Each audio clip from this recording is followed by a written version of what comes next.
Ladies and gentlemen, welcome back to the channel, and albeit a bit late, welcome to the Season 2 honest review and discussion for Black Ops Cold War.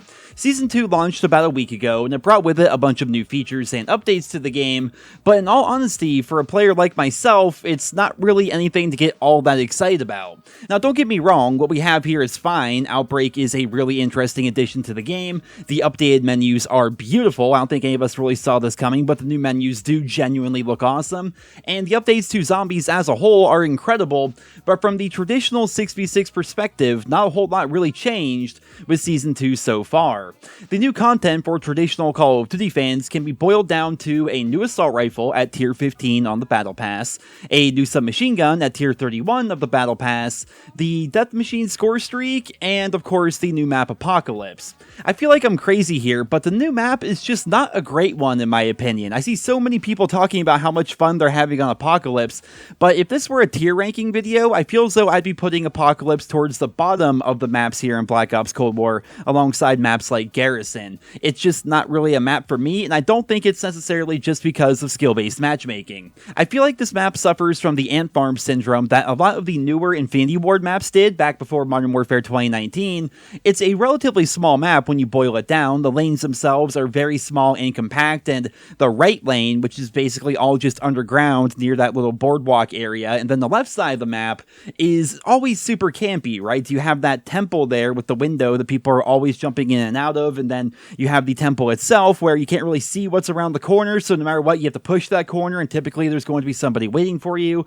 And then the center of the map is probably the best part, which is odd, but even the center of the map is very small, very condensed, and very clustered. I feel as though overall, my experience so far with this map has not been a positive one, and even when I'm able to pull off good scores and go on good streaks like you're seeing here in the gameplay, I feel as though the gameplay itself on this map is artificially hurried and cluttered. It kind of caters to that idea of run, run, run, kill, kill, kill, which is what a lot of Call of Duty fans like. For some reason, people liked the revamp to shipment back in Modern Warfare 2019, but for me, when I look at multiplayer maps, I've played literally hundreds and hundreds and hundreds of them over the years. When I look at a map, I want the map itself to be interesting for all playstyles, and I want knowledge of the map to actually be something that takes effect, as compared to just having the map kind of push you into enemy players constantly over and over and over, and so far that's what we seem to see here on Apocalypse. Again, I feel like I'm crazy. I know the vast majority of you guys are going to disagree with that opinion. A lot of you guys really, especially on Twitter and social media, really seem to like Apocalypse, but for me personally, not a huge fan, and the fact that this is the only bit of 6v6 content that we really have right now makes that feeling even worse. What's also crazy to think about is we are almost 5 months into the Black Ops Cold War lifecycle, and this is literally the second DLC map that we've received that's actually original. The rest of the post-launch maps, as you guys know, have all been remakes, and while yes, I do like remakes, I feel as though remaking a map from an older game is generally a good thing, because we know for a fact the map is going to be fun and interesting and people are going to enjoy it.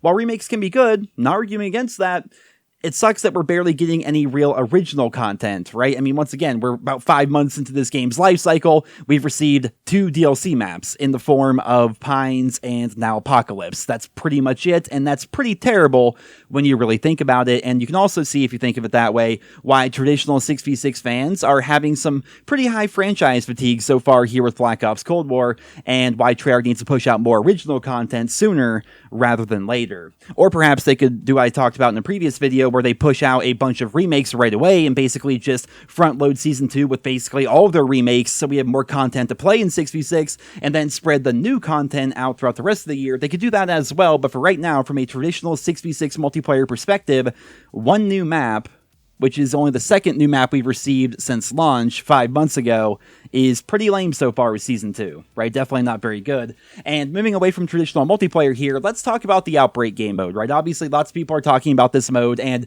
I think it's a really cool idea. Not gonna lie, I think Outbreak is a very fun idea, and I fell in love with it right away, because it basically looks like Blackout 2.0 when you're playing on that new Fireteam map. But just like most love at first sight situations, I quickly realized that my infatuation with this mode mode was mostly based on looks and not actual substance. So how Outbreak works is you spawn into this seemingly open world full of zombies. Definitely a very cool concept. This is something we've wanted to see a lot in Call of Duty Zombies over the years. I definitely enjoyed Transit for the same reason, right? Transit was our first real taste, I suppose, of open world zombies in the Call of Duty franchise, and now they're basically going all out with it with Outbreak, which is definitely cool. You can run around this open world map, there's zombies everywhere, there's little zombie mini bosses, there are dogs, you can of course collect items from boxes like you can in Warzone, and then you have a main objective as well as side objectives for you to go ahead and do. Right? So for doing the main objective, you can enter a portal, which will take you into a new zone, which is also another Fireteam map, and every time you do that, every time you go through a portal into a new zone, the zombies will become stronger, and you'll have new objectives to complete. So each time you finish a main objective, you go through the portal, the next zone is going to be harder than the previous one, which encourages you to farm up points and salvage to increase the power of your weapons with Pack-a-Punch, increase their damage, so on and so forth, go out and buy your perks and all that, and I suppose to that extent, this mode is pretty enjoyable, but my issue lies in replay value. After exploring a bit and getting a feel for the open world zombies experience, I quickly found myself getting bored of this mode because it's mostly just a lot of running. Just like most things in life, Outbreak is infinitely more fun when playing with a group of friends because there is a lot of downtime in this game mode, which is perfect for chatting with your buddies, but when playing solo, this mode feels incredibly hollow and not at all that much fun whatsoever, at least for me personally. I think that what we have here is a great foundation, and I'm excited to see where this mode goes in the future, but for right now, after getting to some decent rounds a couple of times, I find that the traditional zombies experience is much more interesting and has much more replay value. But with that being said, however, the game mode is still fun, it's a nice change of pace, and I'm also very happy that Zombies is finally getting the treatment that it deserves this year. I just wish traditional 6v6 multiplayer was also getting that same kind of treatment. Now speaking of Zombies, the updates to the Crystal system and the additions of level 4 and level 5 to each perk, weapon type, and field upgrade is absolutely incredible. This gives fans a reason to keep grinding Zombies, and I've always maintained that progression systems are an essential aspect to making an old franchise like Call of Duty interesting year after year, right? If Call of Duty itself was just nothing but spawn in on domination, try to get the B flag and see how many kills you can get, people would put the game down after like 2 hours, right? I mean, that concept is fun, it's an interesting formula, but it's the same formula we've seen ever since like Call of Duty 2. Right? We need something to keep us playing with that same formulaic system, right? And what keeps me playing and keeps a lot of you guys playing as well, whether or not you realize it or not, is the progression systems that are within each and every Call of Duty title. When we talk about zombies here, whether you're playing normal zombies or playing Outbreak, it's great to know that all of your XP is actually going towards your rank once again. Your playtime is going towards the battle pass once again, and your milestones are going towards these crystals, which can be used to upgrade your perks and your weapons to make them even stronger going forward. That feeling of constant progression is a lot more important than I think a lot of fans give credit, and that's probably my favorite aspect of Season 2 so far, but then again, that's something that we're going to be seeing in every single season, which further sort of makes Season 2 feel pretty lame as compared to Season 1. When Season 1 came out, there's a bunch of new things that were added to the game. We were just now experiencing this new Prestige system, as well as the Prestige Shop and the Battle Pass, and so on and so forth, so it was very interesting in Season 1, but now that we have Season 2 here, it's basically the same thing, but even less content for normal 6v6 fans. I mean, sure, we can have all these things to play around with, right? We can work towards our Prestige system and get up to Master Prestige. We have the addition of seasonal challenges and the new Prestige Shop icons to go for. Of course, we have a new Battle Pass, which offers new weapons, as well as cosmetics and all that stuff, right? All those extra progression systems, but those systems are really the only thing kind of keeping me playing the game right now, and I feel as though it's the only thing keeping a lot of you guys playing as well. It's fun to go for those Prestige ranks. There's something about that. Playing Call of Duty itself is fun. If it wasn't, you wouldn't be watching my channel. I wouldn't be making videos on it, but playing Call of Duty itself is fun, but we need those extra things on top of it to keep us interested, and things like Prestige mode, things like getting those crystals and zombies to level up your perks even further and make them even stronger and make your weapon types even stronger. Things like leveling through the Battle Pass, doing all the normal challenges as well as the seasonal challenges and being rewarded for those, even though we kind of aren't. Doing things like that is what makes Call of Duty fun, I think, for a lot of people, and obviously with Season 2, we have all of those things, which is fine and fantastic, but the problem is, with how capped off everything is here in Black Ops Cold War, after a while, I feel as though we're going to get bored of it. if that makes any sense. Like, towards the end of Season 1, for example, and maybe some of you guys can agree with me down in the comments, towards the end of Season 1, I barely played the game because I didn't really have any incentive to. Right? I felt like I was missing out by completing challenges and leveling up and doing all sorts of things like that, when all of that experience was just going towards my Prestige Master, which at the end of the season was just going to go away and not matter whatsoever. As a result, I found myself just saving all that stuff for Season 2, and now that Season 2 is here, I can finally work towards those things once again, but I find that the overall lack of tangible content within Season 2, at launch anyway, is really disincentivizing me to really want to grind and put those hours in. Seasons on average last, what, 2 to 3 months? So I have plenty of time to get up to Prestige Master once again. I already have Dark Matter. I mean, I can unlock the new guns on the Battle Pass, but that's going to happen just over time by playing, and then once I have those guns, maybe, I get Dark Matter on those, I suppose.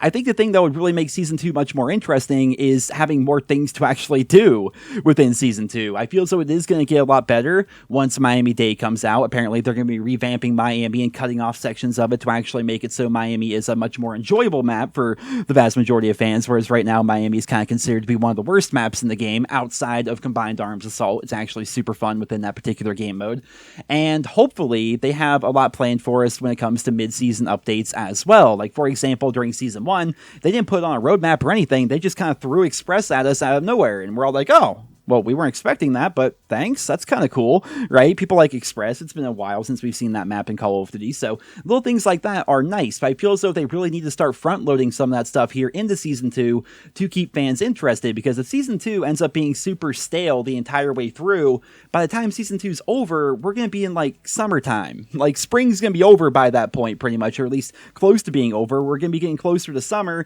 and then the hype cycle for the next Call of Duty game, which is already confirmed by Activision to be coming, is going to be starting, and then at that point, what incentive are fans going to have to continue playing Black Ops Cold War over literally any other game out there? I don't know. Probably not a whole lot of incentive, right? So unless they go crazy here with Season 2, I think that Black Ops Cold War may have a lot of problems going forward. But of course, the season just started. We don't know exactly what is going to be coming later on. We do have a roadmap, so we have an idea of certain things that are going to be coming. But overall, there's a lot more they could add to this that they haven't put on the roadmap like they did back with Season 1. And I truly hope that that is something that is going to be in the fold for the Call of Duty franchise going forward. I think that for hardcore Zombies fans, the launch of Season 2 has been fantastic. I think for Warzone fans, the new stuff in Verdansk is helping to keep things interesting despite all of the hackers. But for people who just want to sit down and play old school Call of Duty, I feel as though Season 2 leaves a lot to be desired. Of course, I'm going to keep playing, I'll keep on grinding, and as always, I will keep you posted as new content and new updates are becoming available. But for right now, that's pretty much it. That is my review so far of Season 2, at least with the launch day content that we have so far with Season 2.